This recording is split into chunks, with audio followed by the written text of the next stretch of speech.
चूंकि विशेष गहन परीक्षण में काफ़ी मेहनत ज़मीनी स्तर के अधिकारियों को करनी पड़ी, तो जो रिन्यूमरेशन था, जो BLOs का था और जो बाकी अधिकारियों का था, उसको भी कई वर्षों के बाद बढ़ाया गया और ख़ास तौर से EROs और AEROs का ऑनरेरियम तो पहली बार दिया गया।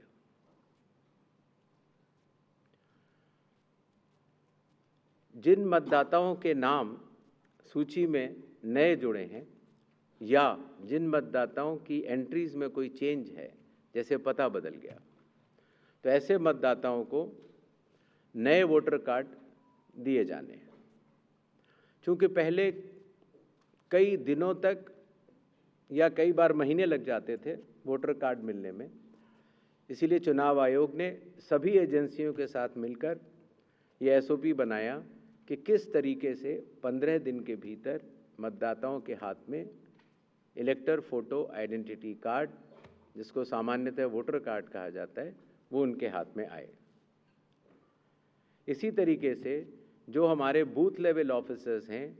जब वो मतदाताओं के घर घर जाते हैं तो उनको भी पहचान पत्र पहली बार चुनाव आयोग ने डिज़ाइन भी किया और उनको दिया भी। कंडक्ट ऑफ इलेक्शंस जो आने वाला है,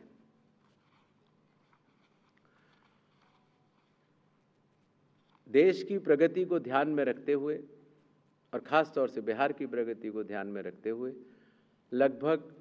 काफ़ी मतदाताओं के पास मोबाइल होते हैं और उनको इस बात की समस्या रहती थी कि हम मोबाइल लेके अगर घर पर छोड़ के जाते हैं तो दिक्कत होती है और लेके जाते हैं तो हम कहाँ उसको रखें, क्योंकि मोबाइल फ़ोन पोलिंग स्टेशन के अंदर अलाउड नहीं है। इसलिए एक नई व्यवस्था बनाई गई जिससे कि पोलिंग स्टेशन के कमरे के ठीक बाहर कोई भी मतदाता अपना मोबाइल फ़ोन जमा करा सकता है, अंदर जाके अपना वोट डाल सकता है और बाहर आने के बाद अपना मोबाइल लेके घर जा सकता है। हर मतदाता को नॉमिनेशन का प्रोसेस खत्म होने के बाद एक वोटर इन्फॉर्मेशन स्लिप दी जाती है। वोटर इन्फॉर्मेशन स्लिप देने का लक्ष्य सिर्फ ये रहता है कि मतदाता को, क्योंकि कई बार बूथ बदल जाते हैं या कई बार मतदाता नए होते हैं, तो उनको वोटर स्लिप पर, इन्फॉर्मेशन स्लिप पर अपने बूथ का नाम और सारे डिटेल्स मिल जाते हैं। तो वोटर इन्फॉर्मेशन स्लिप पर बहुत ही छोटा चेंज करने के बाद मतदाताओं की सहूलियत बहुत बढ़ गई, क्योंकि उसमें उनका पोलिंग स्टेशन का नंबर, पोलिंग स्टेशन की जगह कोने में बड़े रूप में दिखा दी गई। पहले उनको पूरे में ढूंढना पड़ता था।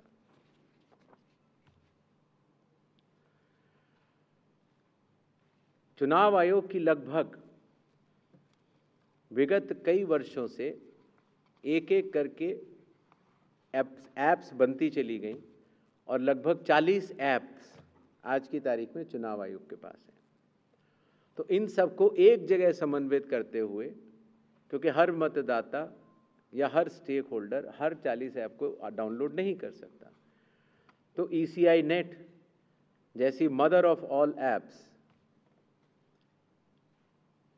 का एक लक्ष्य रखा गया और ECI नेट में अब धीरे धीरे करके सारी ऐप्स आ चुकी हैं और इसका प्रोग्रेसिव इम्प्लीमेंटेशन भी वन स्टॉप डिजिटल प्लेटफॉर्म के रूप में बिहार से शुरू होगा। पोलिंग स्टेशन में मैं आपको बता चुका हूं, जिससे कि क्यूज़ लंबी न हो और मतदान के समय में मतदाताओं को सहूलियत भी रहे और ख़ास तौर से मतदान के आखिरी घंटों में ज़्यादा भीड़ न हो, इसके लिए संख्या 1200 निर्धारित की गई। कैंडिडेट्स के बूथ पहले मतदान केंद्र से काफ़ी दूर तक लगाए जाने के निर्देश थे, जिससे कि कैंडिडेट्स को भी और मतदाताओं को भी काफ़ी असहूलियत होती थी। और इसीलिए जो पॉलिटिकल पार्टीज़ के संग ज़मीनी स्तर पर EROs की मीटिंग हुई, DMs की मीटिंग हुई, CEOs की मीटिंग हुई, उनसे मिले सुझावों के अनुरूप लोक प्रतिनिधित्व कानून के अनुरूप 100 मीटर की दूरी तक हर कैंडिडेट अगर चाहे तो अपने बूथ्स लगा सकता है। चुनावी प्रक्रिया पारदर्शी हो, उसकी पूर्ण निगरानी हो, ईआरओ भी उसको देख पाएँ और कोई भी अगर गलती पाए जाए तो उसके खिलाफ एक्शन भी लिया जा सके। इसके लिए पहले लगभग 50% प्लस पोलिंग स्टेशंस में वेबकास्टिंग होती थी और अब इसको 100% पोलिंग स्टेशंस में लागू कर दिया गया है, जिससे कि निगरानी तंत्र के लिए सुगमता होगी।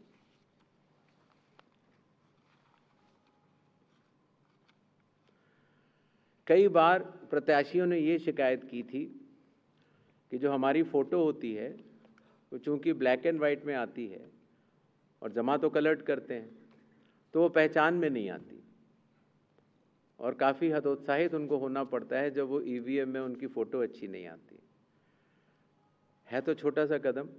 लेकिन इसमें फिर चुनाव आयोग ने निर्णय लिया कि एक तो फ़ोटो कलर्ड लगाई जाएगी और साथ ही साथ